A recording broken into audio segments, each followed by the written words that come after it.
তুই তো আল্লাহ করে ডাক্তার বানাইবে, ইঞ্জিনিয়ার বানাইবে, আল্লাহ করে এমপি মন্ত্রী মিনিস্টার বানাইবে, আল্লাহ করে কোটি কোটি টাকার মালিক বানাইবে। আর ওই মানে যদি কষ্ট দিই, ওই মা যদি বদদোয়া করে, তুই কোনদিন এমপি মন্ত্রী মিনিস্টার হতে পারবি না, তুই কোনদিন বাগানে আমার পুলিশ হতে পারবি না, তুই ডাক্তার ডক্টর ডক্টর ইঞ্জিনিয়ার হতে পারবি না, তুই কোনদিন শিল্পপতি হতে পারবি না।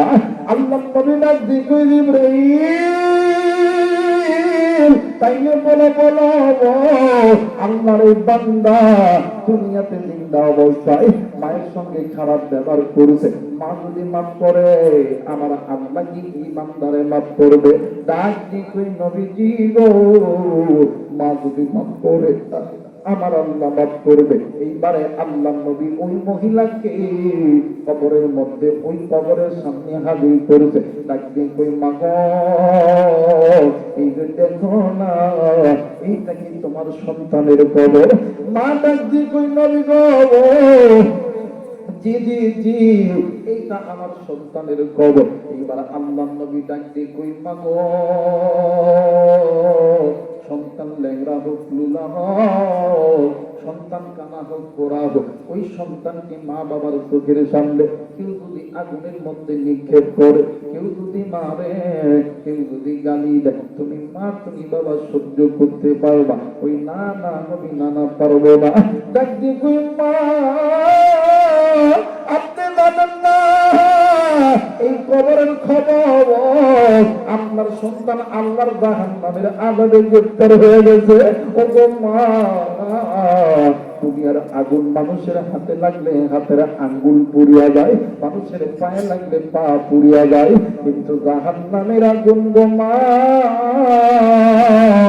এত ভয়ঙ্কর আগুন, এই আগুন যেই আগুন আঙ্গুলে লাগা মাত্রই পুরিটা পর্যন্ত পুড়ে যায়। মা ডাক নিয়ে কই বাবা কি বলতেছো বুঝতে পারতেছি না। ডাক দিয়ে কই মা গো, তুমি তোমার সন্তানকে মাফ করবা কিনা বলো না। মা কোনো কথা বলে না। আল্লাহ নবী ডাক দিয়ে কই মা, কেন আপনি চুপ করে আছেন গো মা, বলেন না। এইবার মহিলা ডাক দিয়ে কই নবী, আমি মা যে সন্তানের জন্য দিনের পর দিন রাতের পর রাত ভালো মতন খাইতে পারি নাই, আমি মা এই সন্তানের জন্য ভালো মতন ঘুমাইতে পারি নাই, আমি মা এই সন্তানের জন্য বিছানার চাদর ধরে ধরে টানছি, আমি মা বালিশের কাতার ধরে ধরে টানছি,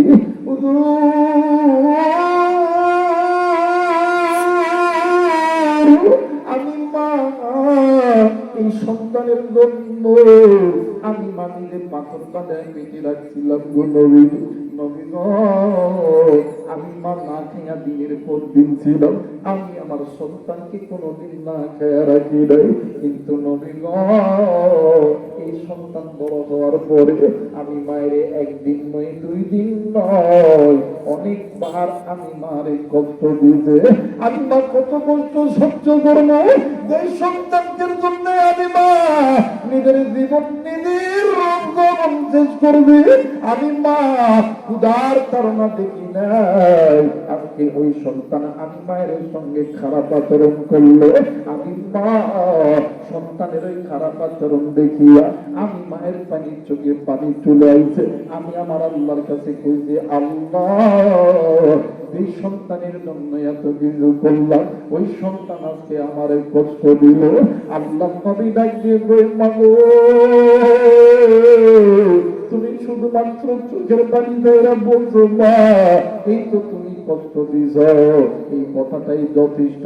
এই কথাটার জন্য আমার আল্লাহ তোমার সন্তানের কবরে আযাব শুরু করেছে।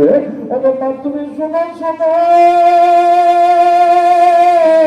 তুমি মা যদি মাফ করো তোমার সন্তানের কবরে আযাব আল্লাহ মাফ করবে, তুমি মা যদি মাফ না করো কোনদিন আমার আল্লাহ মাফ করবে না।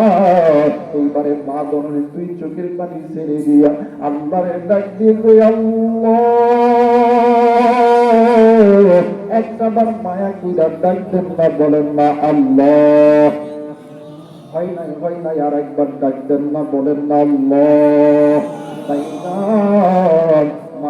ডাক দিয়ে কই, আল্লাহ তুমি আমার সন্তানকে মাফ করিয়া দাও। কিতাবের লেখক লেখে ওই মা আর বাবা আল্লাহর কাছে দোয়া করতে দেরি, আমার আল্লাহ ওই মা বাবার কবরে আযাব মাফ করতে আমার আল্লাহ দেরি করে নাই। একটু আওয়াজ করে বলেন সুবহানাল্লাহ। মুসলমান ভাইরা আমার বন্ধুগণ, ওই মা ওই বাবারে কোন যুবক তুমি কষ্ট দিছ, ওই মা আর বাবারে কোন যুবক তুমি বুড়া করে গালি দিছে, সামনে 2 বছর ওই মা যেদিন মরিয়া যাইবে, ওই বাপ যেদিন মরিয়া যাইবে, ওই দিন বুঝবি রে যুবক তুই কত বড় নিয়ামত হারাইছ। তাইরে দাঁত থাকতে দাঁতের মর্ম বোঝ, দাঁত যেদিন পড়িয়া যাইবে বাজার নিয়ে আমার ওই দিন বুঝবা যুবক তুমি কত বড় নিয়ামত হারাইছ। তাইরে বাস্তব একটা ঘটনা আমি তোমাদের মাঝে বলে যাই, বাজার নিয়ে আমার দেখো মা বাবার দোয়া আল্লাহর দরবারে কবুল।